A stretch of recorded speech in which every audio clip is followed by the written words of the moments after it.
कल 1 तारीख को प्रोक्योरमेंट शुरू हो जाएगी और प्रोक्योरमेंट का भी सिस्टम सारे ठीक से बन गए हैं।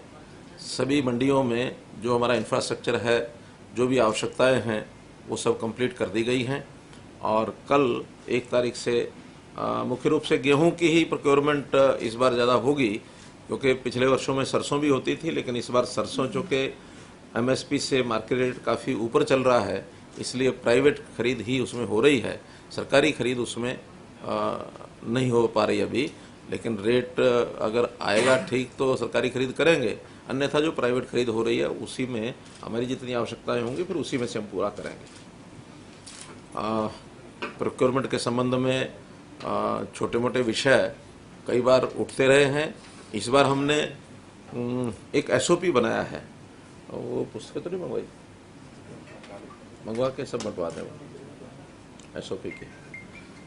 एसओपी हमने डिफरेंट जो स्टेक होल्डर्स हैं उनके लिए करणीय क्या क्या है, फिर वो किसानों से लेकर के और उसके बाद फिर रजिस्ट्रेशन का काम जिन्होंने करना है, मार्केटिंग बोर्ड में, मार्केटिंग कमेटी में सेक्रेटरीज ने क्या करना है, और उसके बाद आड़तियों ने क्या क्या करना है, और उसके बाद ट्रांसपोर्टर्स का काम है, फिर पेमेंट में डिपार्टमेंट का काम क्या है, बैंकों ने क्या करना है, और अल्टीमेटली किसान के खाते में पेमेंट पहुंच जाए। तो ये सारा जो एसओपी है इस बार लिखित में बनाया हमने, जारी किया है, ताकि उसमें किसी को कोई असमंजस न रहे, हर किसी को अपना काम ध्यान में रहे और उसका सीक्वेंस वो भी सबको ध्यान में रहे, टाइमिंग सबको ध्यान में रहे। और एक बात विशेष हमने की है कि इस बार जो डिलेड पेमेंट है, यानी जे फार्म कटने के 72 घंटे के बाद यदि पेमेंट होती है, क्यों 72 ही है ना, 72 घंटे के बाद अगर डिले होता है तो फिर इंटरेस्ट देंगे हम 9% का। और इस बार इनबिल्ट सॉफ्टवेयर हमने कहा है कि सॉफ्टवेयर में इनबिल्ट कर दें, ताकि जिस दिन पेमेंट हो रही है, जिस दिन उसका जो भेजा जाएगा बैंक को, उस दिन तक, क्योंकि एक दिन बाद में बैंक लेता है, बैंक जिस दिन हम बैंक को डायरेक्ट करते हैं उसके बाद एक दिन के अंदर वो करते हैं, तो वो एक दिन जोड़ करके 72 घंटे है, डिपार्टमेंट ने 48 घंटे लिए। तो ऐसा उसके बाद अगर डिले होता है तो फिर किसान को 9% का इंटरेस्ट भी साथ में जाएगा और पेमेंट किसान को डायरेक्ट जाएगी। एक समाचार पत्र में हमारे किसी बंधु ने छाप दिया अपने में से ही कि किसान जो है वो आड़ती को आड़त देंगे, ये गलत है। हाँ, आड़त तो जो है वो सरकार ही देगी, आड़ती की आड़त तो वो सरकार देगी, डिपार्टमेंट देगा जो प्रोक्योर कर रहे हैं। मैंने तो केवल इतना कहा था कि किसानों को सीधी पेमेंट मिलेगी और किसान और आड़ती का कोई आपसी लेन देन वो अपना करेंगे, लेकिन आड़त जो है वो किसान के लेन देन का विषय नहीं है, वो तो सरकार के साथ है। तो आड़त जो है वो सीधी सरकार की ओर से ही मिलेगी उनको। तो ये स्पष्ट करने के लिए मैंने आपको बताया। देखिए, इसमें पहले निर्णय ये करना पड़ेगा कि हमको कौन से कानून में चलना है, पुराने वाले कानून में चलना है कि नए वाले कानून में चलना है। अगर तो पुराने वाले कानून में चलना, नया लागू नहीं होने देना, तो तब तक तो पुराना चलेगा। जिस दिन नया लागू हो जाएगा उस दिन पुराना खत्म हो जाएगा। तो दो चीजें नहीं चल सकती कि चित्त भी मेरी पट भी मेरी। अभी पुराने चल रहे हैं, आज की डेट में नए कानून पर स्टे है, तो इसलिए नए कानून में क्या क्या सुविधाएं मिलेंगी उसकी बात करने का कोई लाभ इसलिए नहीं है कि नया कानून लागू नहीं है। और जो लोग कहते हैं कि नहीं नए कानून के हिसाब से ये लाभ है, तो उनको मेरी अपील है कि नया कानून लागू होने दें। वैसे तो ये सारी जो निगरानी है ये हमारे एमएचए और केंद्रीय जो हमारे हेल्थ डिपार्टमेंट वो सब रखे हुए हैं, और केवल यही नहीं बल्कि वैश्विक लेवल पर भी WHO भी इसमें गाइड करते हैं, लगातार उनके साथ संपर्क रहता है। हमारे प्रधानमंत्री जी स्वयं भी रेगुलर बीच बीच में वीडियो कॉन्फ्रेंस के माध्यम से वो गाइड करते हैं। तो ऐसा सामूहिक प्रयत्न है, जैसे जैसे गाइडेंस हमको ऊपर से मिलती रहेगी उसका तो हम पालन करेंगे ही। और जो चीज़ें वर्तमान में जो पहले हमने लागू की थी उसको लागू करने के लिए मैंने बात बता दी है। थोड़ा और इसमें जो पहले प्रावधान किए गए थे जो अभी हमने विचार करना है उसको हम 1-2 दिन में बैठ करके विचार करेंगे। जैसे मानो संस्थाओं में अटेंडेंस जो है, पहले कुछ लोगों को वर्क एट होम के लिए कहा गया था, कहीं 50% अटेंडेंस कही गई थी, कहीं गैदरिंग की एक लिमिटेशन लगाई गई थी, स्कूलों को हमने बंद किया था, इंडस्ट्री में भी रेस्ट्रिक्शन लगाई थी। वो सारी अभी विचारणीय है कि अगर हमको लगा कि हाँ ये चीज़ें नहीं रुक पा रही हैं तो उसको करना ही पड़ेगा, और लगा कि हाँ चीज़ें फिर कंट्रोल में हैं तो, क्योंकि ये सारी चीज़ बहुत सोच विचार करके करनी पड़ती है कि एक बार पटरी से कोई चीज़ उतर जाए, हमारी सारी इकोनॉमी पूरे देश की, अपने प्रदेश में तुम देख ही रहे हैं कैसे पटरी से एकदम उतरी थी, बहुत कठिनाई से उसको संभाल के यहाँ तक लाए हैं। तो एक तरफ एक घातक बीमारी है, एक तरफ वो सारा सिस्टम है, तो संतुलन बिठा करके सारे काम करने पड़ेंगे। एक सीएम साहब, जो आप 3 साल से लगातार ये प्रयास कर रहे थे कि किसानों के खाते में पैसा चला जाए, तो हर बार में आड़ती विरोध करते थे। पिछले साल भी किया, फिर आपने थोड़ा सा दी कि चलो उनकी मंगताई कर लेते हैं। पिछले साल भी कहा कि चलो जो किसान लिख के दे देगा तो मेरी आड़तों के माध्यम से दी जाए। इस बार फिर वो अड़े बैठे हैं कि जी नहीं हमारे थ्रू ही होना चाहिए। नहीं, अड़े अड़े कोई विषय नहीं है। हमारे लोगों ने डिप्टी कमिश्नर से सबसे बातचीत की है, और बातचीत करने में उनका कि स्मूथनेस आनी चाहिए और उसमें कोई हमारी दिक्कत हमारी नहीं आनी चाहिए। केवल कुछ लोगों ने ये कहा, थोड़ी परसेंटेज है कि भी जो इन किसानों को हमने एडवांस किए हुए हैं उसका क्या होगा। अब सैद्धांतिक तौर पर तो ये कि एडवांस उन्होंने किए हैं, कोई सरकार के कहने पर नहीं किए हैं, ये उनका अपना लेन देन है, उनको करना ही चाहिए।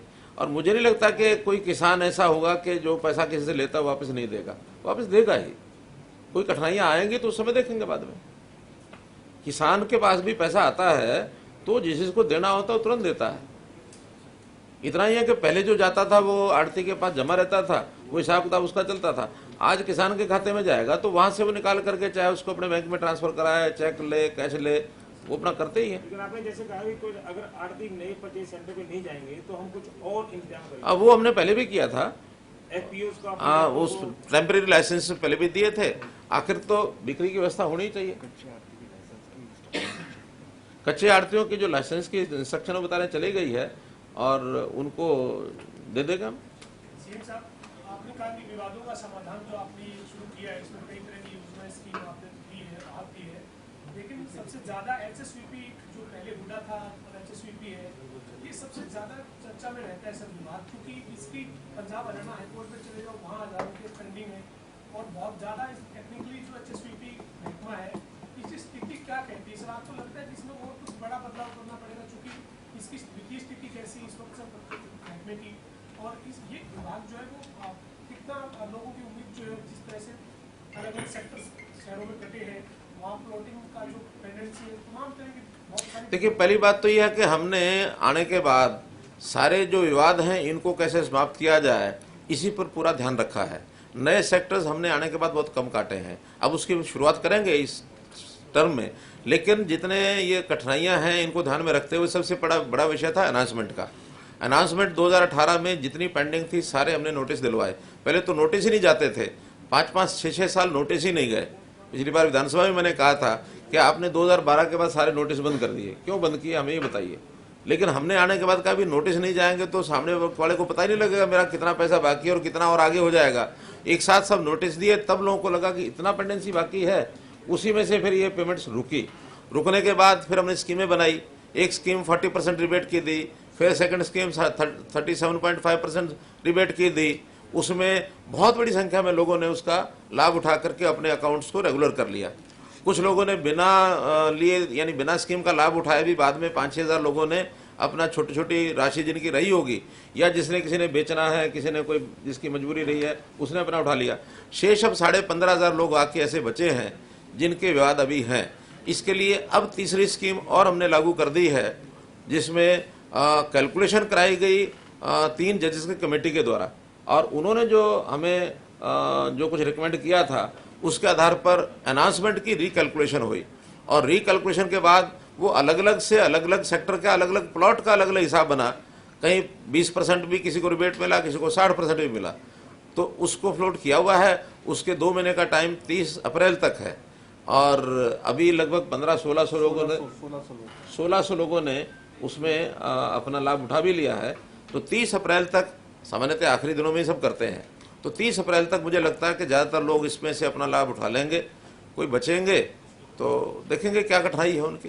लेकिन अनाउंसमेंट के अलावा भी कुछ कठिनाइयाँ हैं, जैसे अल्टरनेटिव प्लाट्स का है, जैसे एक वो मूल की पेमेंट नहीं, एक अलॉटीज, हाँ वो क्या है, आउटस्टीज कोटे के जो प्लॉट्स हैं, ये 2 चीज़ें हैं जिसका लिटिगेशन अभी ज़्यादा है।